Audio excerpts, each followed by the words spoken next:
Is being a loser a bad thing? It depends on how. Is being a loser a bad thing? It depends on how you look at it. Stoic philosopher Epictetus said some valuable things about what we generally pursue in life. Achievements that today's society views as hallmarks of success, like wealth and fame, Epictetus saw as insignificant compared to the things that are truly worth living for and can be found within. He observed that the ongoing pursuit of achievement and validation withholds us from acquiring something far superior, a blissful state unchanged by the whims of unreliable outside circumstances, including opinions of others. But we're so afraid to be seen as losers that we're willing to suffer in exchange for other people's approval. What a sad state of being in, as by putting our money on external goods, we become dependent on them and gamble away our chances of being happy and free. According to Epictetus, we must be willing to let go of what he called lesser things. And if that means that we become total losers in the eyes of society, then that's a price worth paying. This video doesn't advocate for neglecting oneself or self-harm, quite the contrary from a Stoic point of view. It explores the philosophy of Epictetus, showing a different way to determine what's important in life, the concept of being a loser, and why being seen as a loser doesn't have to be a bad thing. By the way, you'll find more Stoic wisdom in this book, Stoicism for Inner Peace, which contains my collected works on remaining calm and focused. You'll find a link in the description. When did this video come out? 1 year ago? That's crazy. What is this video pretty much like predicted the new wave of masculinity, you know? That's crazy. Loser. The Merriam-Webster dictionary provides us with a definition that fits the subject of this video. I quote, "A person who is incompetent or unable to succeed." End quote. But competence and success are in the eye of the beholder. When is someone competent? Some people would regard a person as competent, while others would see that same person as incompetent. The same goes for success. When is someone successful? Building and running a small business like a hair salon is success for many people.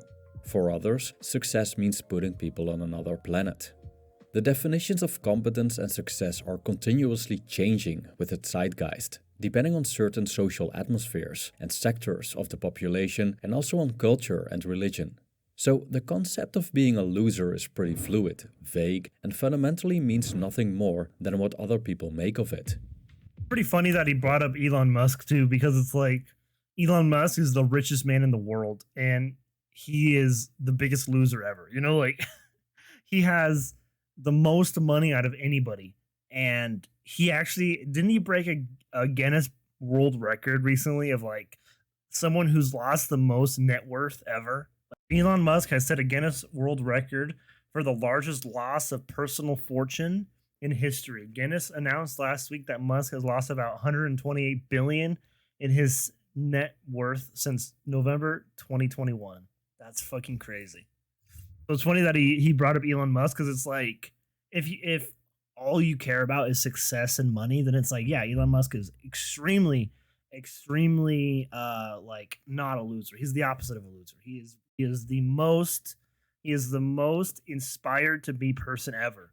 But if you're like, you know, if you're normal, then he's a loser. You know, like if you're a normal person, then he's a fucking loser.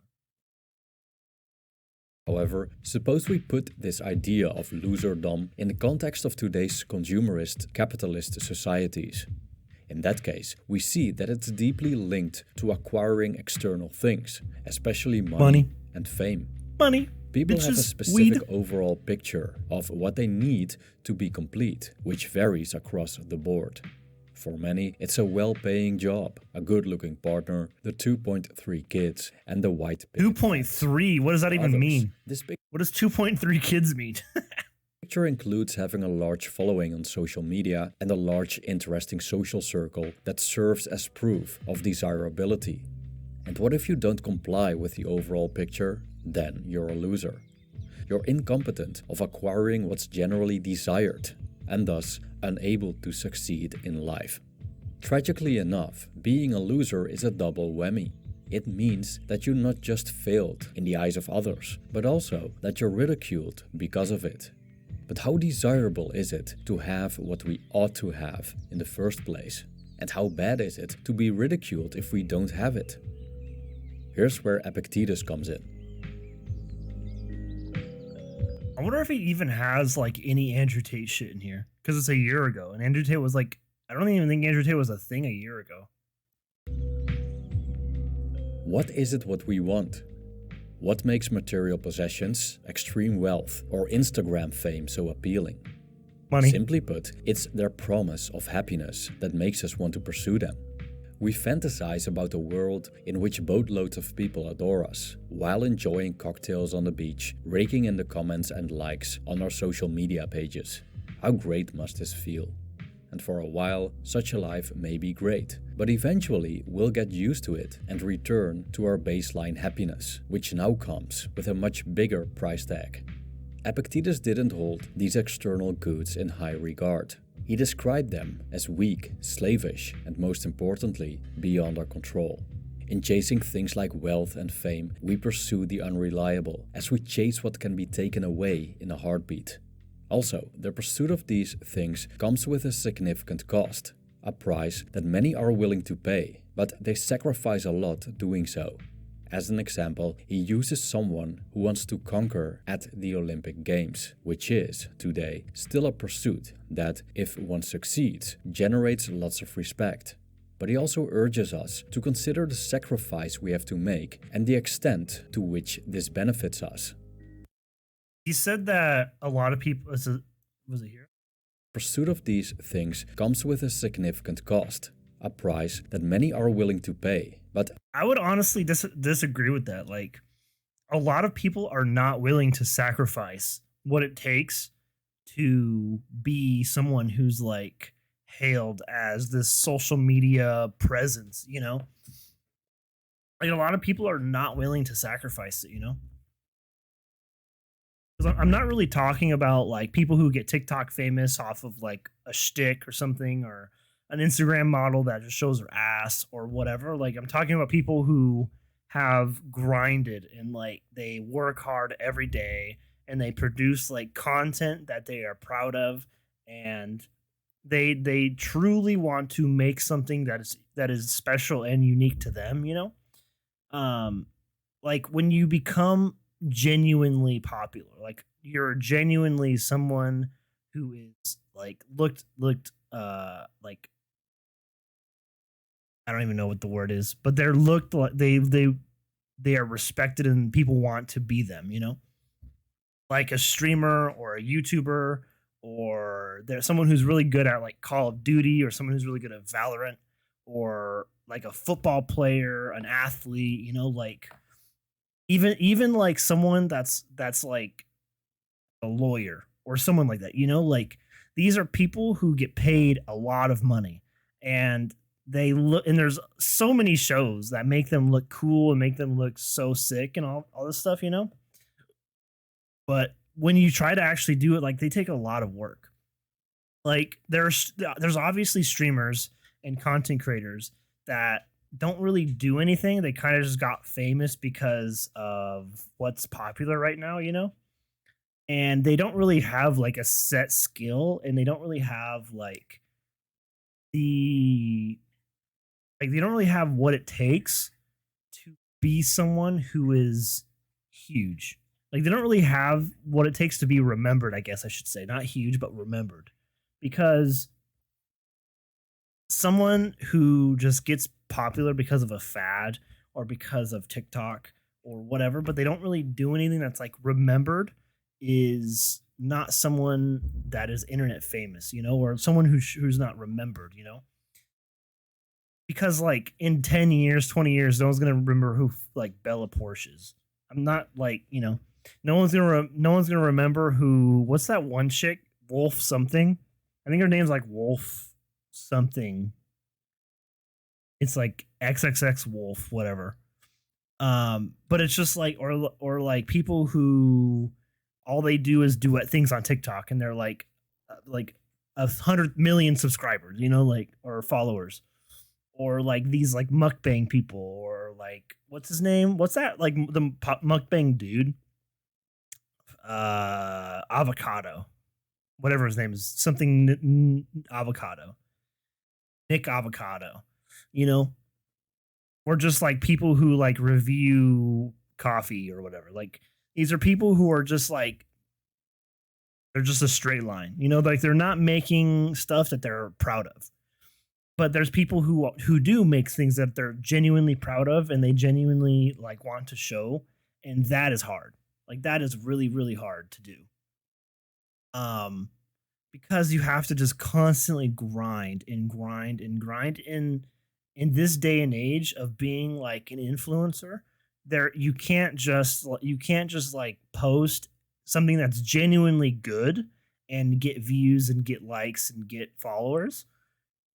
You have to be recognizable. And so nowadays the quantity is way more important than the quality of what you produce, but still, and it's kind of like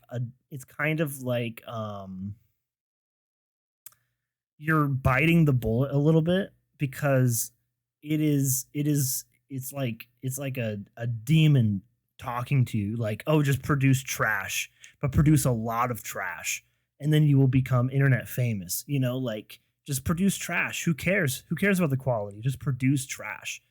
But that is so unfulfilling. That is so unfulfilling to do. And like you just have to put your head down, grind, and produce something you are genuinely proud of and you genuinely want to show other people. Because there's so many creators who like are so famous. They have millions of followers, and on TikTok, I'll see their video, and they're talking about how embarrassed they are about like their friend or their parents or family member or whoever, someone at school found one of their videos and they are just mortified that they found their video. And it's like, how are you popular, but you are embarrassed of why you're popular? That makes no sense. And so I think in the long run, people are not willing to pay what it takes to be internet famous, because it is kind of like in this day and age you can become internet famous in 1 week and then not anymore, you know? Like he's saying how easily it is to be like wiped away, and that's like 1,000 times x, you know, today, where you could have 500 million people seeing your video and like going just insane, and you could have like internet fame for a week and then you're just like you're a nobody the next week, you know? And so I think it's genuinely a better route to you know, put your head down and make something you're proud of, so that the views, the likes, how many followers you have, all of that doesn't matter, because now you have this catalog of something you are genuinely like proud of. Like you want to show people. And when someone finds your video, you can be happy instead of like embarrassed, you know? I think that's like the coolest feeling ever, is when you're genuinely proud of something. And so I think people are not willing to pay to do this as like seriously. They just want to blow up on TikTok from something they did not try. Like they're just duetting, or they're just like making silly faces at the camera and bouncing or dancing or whatever. Like they don't want to try. They just want the internet fame to come to them, which comes to a lot of people. Like there's so many streamers and so many creators that were like, yeah, I didn't really want to be a creator, but I got popular, so you know, like I didn't really want to do this, but you know, I got popular, so whatever. You know, it's just like, you know, they're gonna have years and years and years of being this like hailed person that is so like envied, and then afterwards they're gonna have nothing to show for it. They're gonna have no content. They're gonna have nothing to look back on and be like, damn, this is crazy. This is so sick. I'm like so like proud of myself. You know, I'm so like joyed that I took the time to make this, you know? So many people that are gonna that their fame is going to fade out, whether they retire or whatever happens, and they're gonna have nothing to show for it. Just nothing. Just a lot of low quality content that was popular at the time because the algorithm pushed it. And so in the long run, I think a lot of people aren't willing to pay this. Like if you told somebody that you have to make something like if the obviously this is impossible, but if the algorithm benefited somebody who took the time and effort and passion and love to make a video or make a TikTok or whatever, and that's how you get famous, a lot of people would not be able to do it. A lot of people would not be able to do it. A lot more people are willing to do it now because you see a lot of like YouTube essays and shit. You see a lot of YouTube essays. You see a lot of like breakdown videos on like kids show. There's like a lot of things on like kids cartoons, like nostalgia breakdowns, all this stuff. But even then, you know, there's a lot more people, but even then, most people are not willing to pay the price of like just grinding and making this catalog that you're proud of, making this career that you're proud of. They sacrifice a lot day, still a pursuit that, if one succeeds, generates lots of respect. But he also urges us to consider the sacrifice we have to make and the extent to which this benefits us. I quote, "You must conform to rules, submit to a diet, refrain from dainties, exercise your body, whether you choose it or not, at a stated hour in heat and cold. You must drink no cold water, nor sometimes even wine. In a word, you must give yourself up to your master, as to a physician. Then, in the combat, you may be thrown into a ditch, dislocate your arm, turn your ankle, swallow dust, be whipped, and after all, lose the victory." End quote. So is this worth it? Is it wise to undergo such toil? That's literally what I was talking about. Like, you can go through hell and still not make it. Like, you can do everything correct, with quotations correct. You can do everything correct. You could work your ass off, pour your heart and soul into something, and it still won't work. That's why you go for what you're proud of over, oh, this is popular, so I'm gonna do this. Oh, the algorithm's pushing this, so I'm gonna do this instead. And it's just, or I'm gonna do the easy route.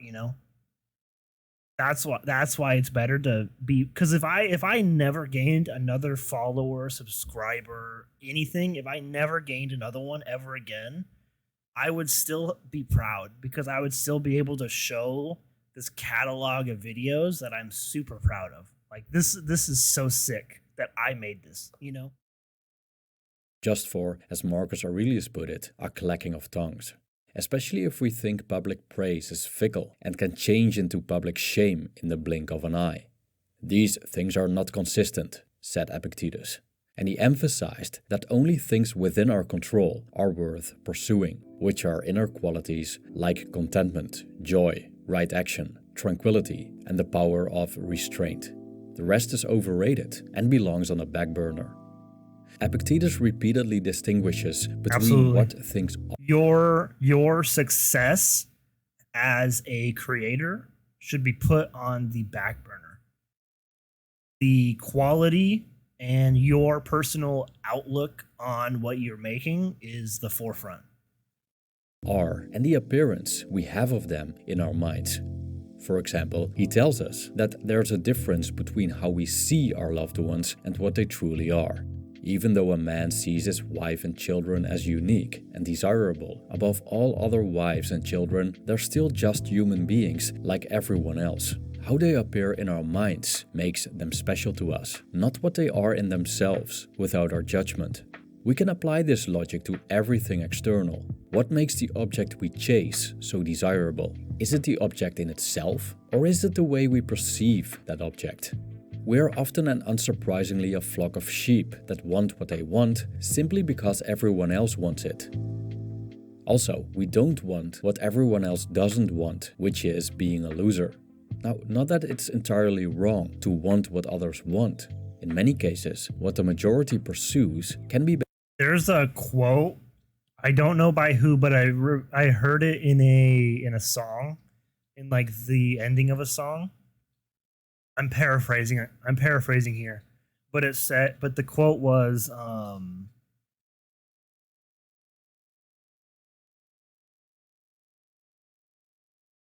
I think it was, if your purpose is dictated by others, it is no longer your purpose. I think that's what it was. If your purpose is dictated by others, it is no longer your purpose, you know? Beneficial regarding health and well-being, but in many cases it's not. And it takes some wisdom and common sense to determine if we're better off not pursuing what everyone else seeks. Epictetus prioritized a state of happiness and freedom over anything else and stated that we should be willing to quit the things that impede it. If that means that we are losers in the eyes of others, then so be it.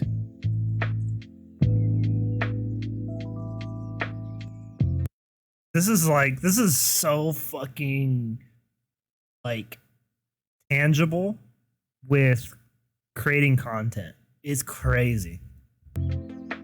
What's so bad about being a loser? Is it truly an unfortunate fate? Or do we perceive it as unfortunate because others make it so? Let's say we've got enough to satisfy our basic needs, but we have pretty much nothing going on in all other areas of life. We don't have interesting social circles, we don't have partners, we have no social media followers, and the jobs we work aren't great or unique. Consequently, people call us losers, implying that we are somehow less than those who utter this observation. Being perceived as less by others frightens people, as it's a direct attack on their egos, the stories they tell themselves about themselves. But is one truly less because he lacks certain external circumstances? Is someone rich and famous better than someone poor and unknown? According to Epictetus' logic, such reasoning is pretty nonsensical. I quote, "These reasonings are unconnected. I am richer than you, therefore I am better. I am more eloquent than you, therefore I am better. The connection is rather this. I am richer than you, therefore my property is greater than yours. I am more eloquent than you, therefore my style is better than yours. But you, after all, are neither property nor style." End quote. Our outside circumstances don't say much about our inner well-being, which is truly important from a Stoic point of view. Yet, we find them very important, so much so that we're willing to sacrifice our happiness and freedom to be seen as sufficient and not as less by the masses. So again, being a loser isn't a bad thing in itself. It's what we make of it. If we see things like public praise, reputation, and the estimation of others just as they are, namely opinions that are fickle, unreliable, often worthless, based on delusion and false appearances, and totally beyond our control, we may find it easier to become indifferent to them. Then we'll realize that being a loser is not terrible. Being a loser doesn't hinder our ability to be happy and free. Trying so hard not to be does. I quote, "Let death and exile and all other things which appear terrible be daily before your eyes, but death chiefly, and you will never entertain any abject thought, not to eagerly covet anything." End quote. No matter what direction we decide to go, we'll have to pay the price nonetheless. The question is, what price are we willing to pay? Epictetus makes a clear distinction between these two options, as he stated, "Be either a philosopher or one of the vulgar." End quote. Being vulgar, the option most people choose, comes with a cost, our inner well-being. We pay the price required to attain what's considered desirable, like wealth and praise, meaning that we exchange our freedom, health, and inner peace to participate in the rat race and to keep up with the Joneses. Being a philosopher means that we pay the price of probably not having, or at least not pursuing, what the vulgar want. So it's very likely that we live a very sober, obscure, simplistic lifestyle, devoid of external pleasure. In the eyes of many, the archetypical loser. But according to Epictetus, a true philosopher always puts inner peace and happiness above everything else, even work, money, and hunger. I quote, "If you want to improve, reject such reasonings as these. If I neglect my affairs, I'll have no income. If I don't correct my servant, he will be bad. For it is better to die with hunger, exempt from grief and fear, than to live in affluence with perturbation. And it is better your servant should be bad than you unhappy." End quote. But although this may sound a tad extreme, Epictetus is leastwise consistent in prioritizing what he thinks is truly valuable. To be unconquerable by anything, we must be willing to lose everything. Anything external we hold on to, even the most minor thing, automatically wields power over our mental state. Leaving all this behind is a tough road, with many obstacles, little external recompense, and even loss and resistance. I quote, "You'll have to forego your ease, work hard, leave people behind, be despised by menials, be laughed at, and get crumbs at best when it comes to recognition and position in all affairs. Consider these costs and see if you're willing to pay them to gain peace, freedom, and tranquility. If you're not willing, stay away from philosophy." End quote. So, you're a loser in other people's eyes? Are you laughed at and even despised? At first sight, this might seem a terrible thing. The reputation of being a loser looks like a weak and pitiful position. But it also has its advantages, namely that we don't conform to other people's rules and maintain the energy that we would have otherwise spent on what Epictetus called lesser things, just to be seen as sufficient. In short, being a loser comes with the benefit of not paying the price of not being one. And ironically enough, that could make a loser a winner.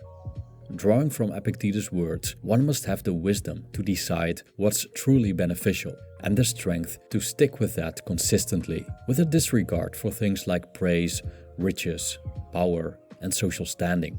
As he stated, "Don't wish to be a general, or a senator, or a consul, but to be free. And the only way to this is a contempt of things not in our control." Thank you for watching. That was tight.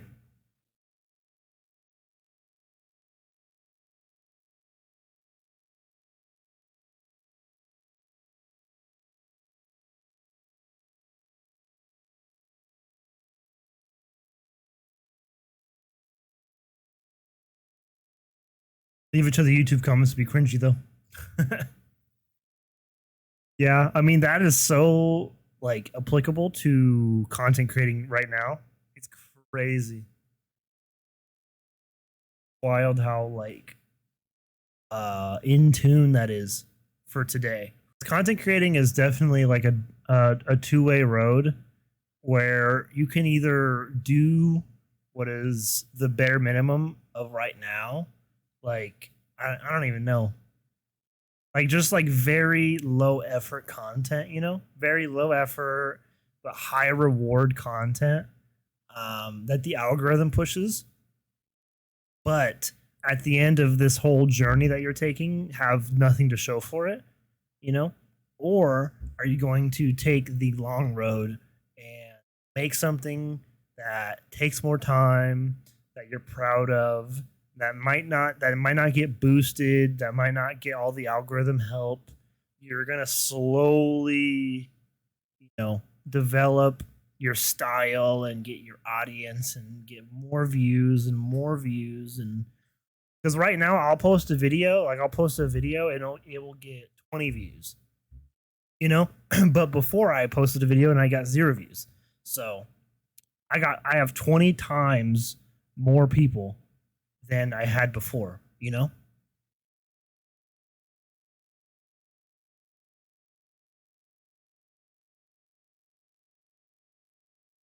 And in doing that, I have only 20 viewers, but I have a catalog of videos that I'm very proud of, you know.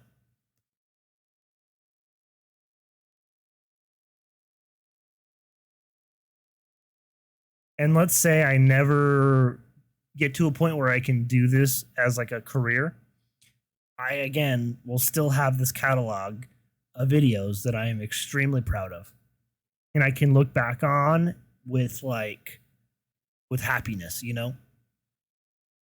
And so one might be easier, but what happens if you take the easy route and it doesn't work, Or what happens if you take the easy route and it works for a little bit but then fades away?